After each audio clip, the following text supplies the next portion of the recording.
Hello friends, welcome to my YouTube channel.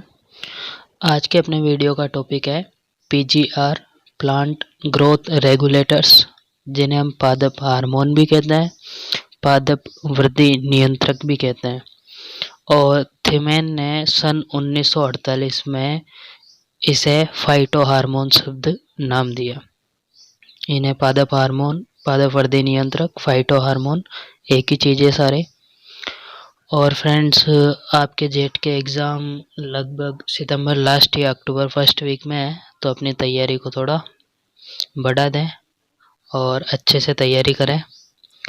तो friends, plant growth regulators, पादप hormone या पादप वृद्धि नियंत्रक क्या होते हैं, इनकी परिभाषा क्या है?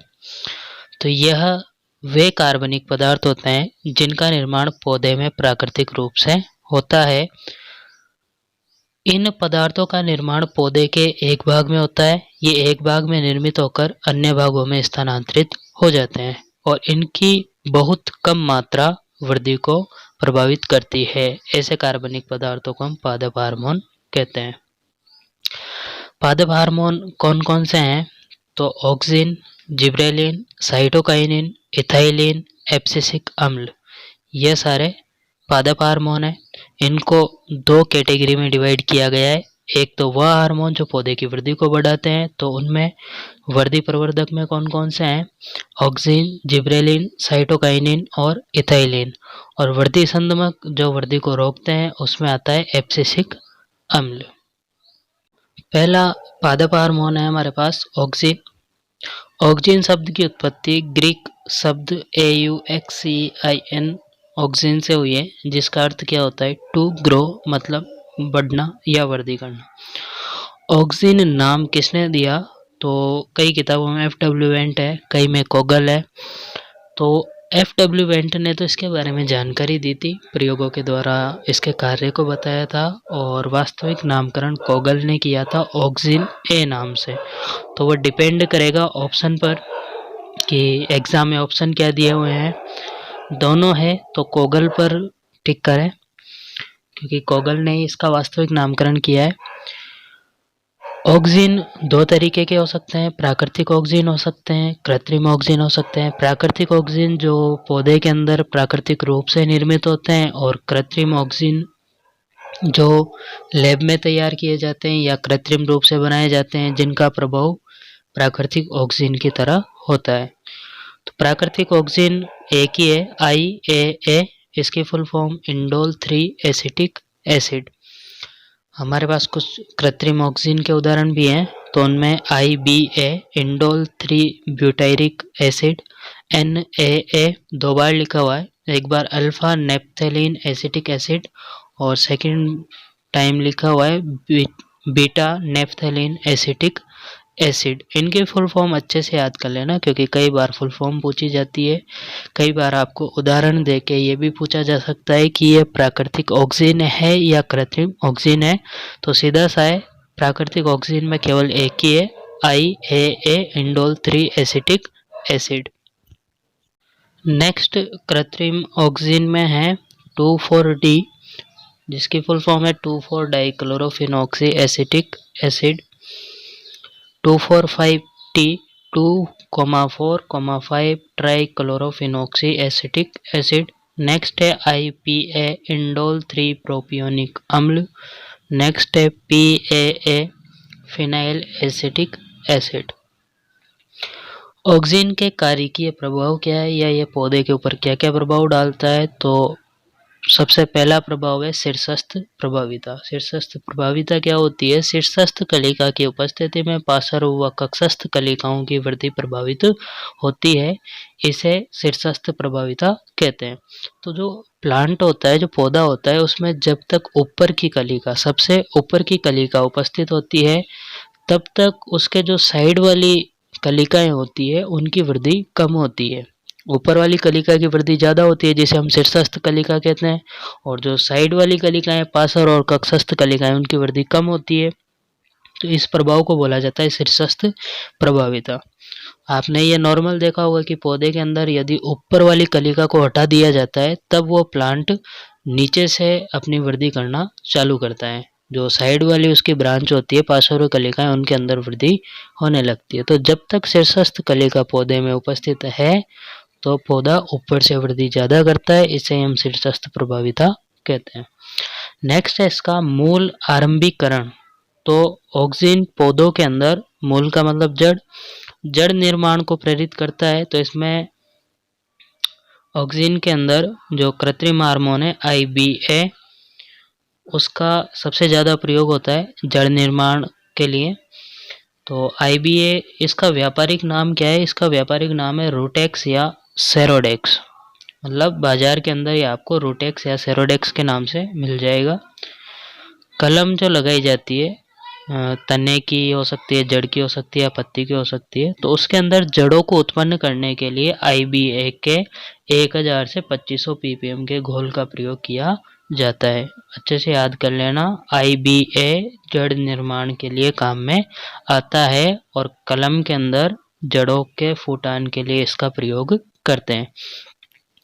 इसके अलावा ऑक्सिन के IAA, indole 3 acetic acid, alpha naphthalene acetic acid का प्रयोग भी जड़ों के निर्माण के लिए किया जाता है। ऑक्सिन का अगला कार्यकीय प्रभाव है विगलन। तो विगलन क्या होता है? परिभाषा लिखी हुई है, विभिन्न पादप अंगों जैसे पत्तियां हो सकती है, पुष्प, फल आदि का अपरिपक्व अवस्था में गिरना। पत्तियां, पुष्प, फल आदि का अपरिपक्व अवस्था में पौधे से गिरना विगलन कहलाता है। ऑक्सिन इस पर कैसे प्रभाव डालता है? तो ऑक्सिन विगलन को रोकता है। जो ऑक्सिन के अंदर नेप्थेलिक एसिटिक एसिड है, कृत्रिम ऑक्सिन, इसका व्यापारिक नाम है प्लेनोफिक्स। यह कच्चे फलों को गिरने से रोकता है। कौन सी क्रॉप्स में? तो मिर्च, टमाटर और नींबू में। साथ में फूलों को गिरने से भी रोकता है और पुष्पन की क्रिया का नियंत्रण करता है। तो ये NAA, नेप्थेलिक एसिटिक एसिड, इसके प्रभाव को अच्छे से याद रखना।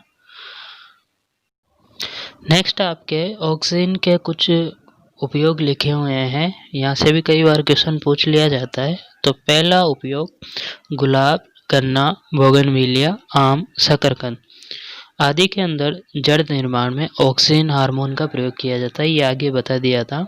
IBA का सबसे ज़्यादा प्रयोग किया जाता है जो रूटेक्स के नाम से प्रचलित है।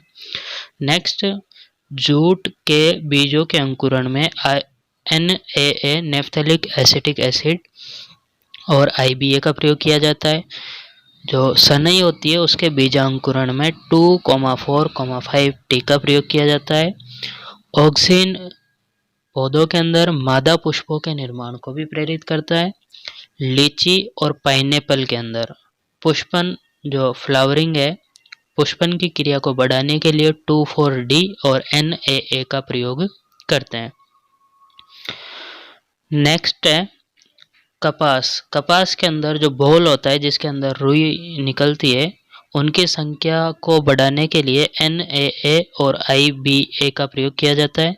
सिट्रस जो कुल है नींबू वर्गीय पौधों का, उसमें 2,4-D का 100 से 500 ppm मात्रा का घोल व 2,4,5T का 500 ppm का घोल अपरिपक्व फलों को झड़ने से रोकने के लिए करते हैं। ये भी पहले बता दिया। जो ऑक्सिन है उसका प्रभाव है वह विगलन को रोकता है। नेक्स्ट, ऑक्सिन का प्रयोग है ककड़ी और तरबूज में NAA का छिड़काव किस लिए किया जाता है? बीज रहित फल प्राप्त करने में, जिसके हम पार्थेनोकार्पी कहते हैं, हिंदी में अनिषेक फलन। ये भी कई बार पूछ लिया जाता है तो इसकी परिभाषा अच्छे से याद रखना। बिना निषेचन के यदि फल का निर्माण हो जाता है तो उसको हम अनिषेक फलन कहते हैं, इंग्लिश में पार्थेनोकार्पी कहा जाता है। अनिषेक फलन का फायदा क्या है? तो फलों के अंदर बीज नहीं बनते हैं। नेक्स्ट है 2,4-D, जिसकी फुल फॉर्म पहले बता दी है। यदि ये 20 ppm से कम मात्रा में तो एक हार्मोन की तरह कार्य करता है, और यदि 20 ppm से अधिक मात्रा में तो ये खरपतवार नाशी की तरह काम करेगा। और खरपतवार नाशी में कौन से कौन से खरपतवारों को नष्ट करता है? तो ये चौड़ी पत्ती वाले खरपतवारों को नष्ट करता है, यानी कि चयनात्मक खरपतवारनाशी है। गेहूं के अंदर इसका प्रयोग किया जाता है चौड़ी पत्ती वाले खरपतवारों को नष्ट करने के लिए। इसके अलावा ऑक्सिन के 2,4,5-T इसकी फुल फॉर्म पहले बता दिए, और MCPA का प्रयोग भी खरपतवारनाशी की तरह किया जाता है। MCPA की full form two methyl four chlorophenoxy acetic acid, full form अच्छे से याद कर लेना सारे हार्मोन की। नेक्स्ट NaA जो नेफ्थेलिक एसिटिक एसिड है, इसके 0.003% घोल का प्रयोग आम में एकांतर फलन को रोकने के लिए करते हैं। आम के अंदर क्या होता है, कई सारी किस्में हैं जिनमें एक साल अधिक फल लगते हैं, एक साल बहुत कम फल लगते हैं। तो समस्या को रोकने के लिए NaA हार्मोन का प्रयोग किया जाता है। नेक्स्ट है पादप उत्तक संवर्धन। प्लांट टिश्यू कल्चर में भी ऑक्सिन का उपयोग होता है। तो प्लांट टिश्यू कल्चर के अंदर मूल निर्माण में जो कैलस बनता है, उसके अंदर जड़ों का निर्माण करवाने के लिए ऑक्सिन का उपयोग होता है। कैलस के अंदर जड़ निर्माण के लिए हम IBA इंडोल ब्यूटेरिक एसिड का प्रयोग करते हैं। यहाँ लिखा हुआ है कैलस विभेदन। तो कैलस तो एक कोशिकाओं का असंगठित गुच्छा होता है, पादप उत्तक संवर्धन में आपने पढ़ा होगा 12वीं में। तो उससे जड़ें, उस कैलस में जड़ें बनाने के लिए हम ऑक्सिन IBA का प्रयोग करते हैं। तो फ्रेंड्स, आज का वीडियो ऑक्सिन के ऊपर था। इसके आगे आने वाले वीडियो जो नेक्स्ट हार्मोन बचे हैं, जिबरेलिन, साइटोकाइनिन, इथाइलिन, एब्सिसिक अम्ल आदि पर होंगे। और फ्रेंड्स, आपके पास जो भी अन्य गाइड है या 11th-12th की बुक है, तो उनसे तैयारी करते रहिए, क्योंकि आपके पास टाइम बहुत कम है। अपनी तैयारी अच्छे से करें, और वीडियो अच्छा लगा हो तो लाइक, कमेंट, शेयर करें, चैनल को सब्सक्राइब करें। Thank you.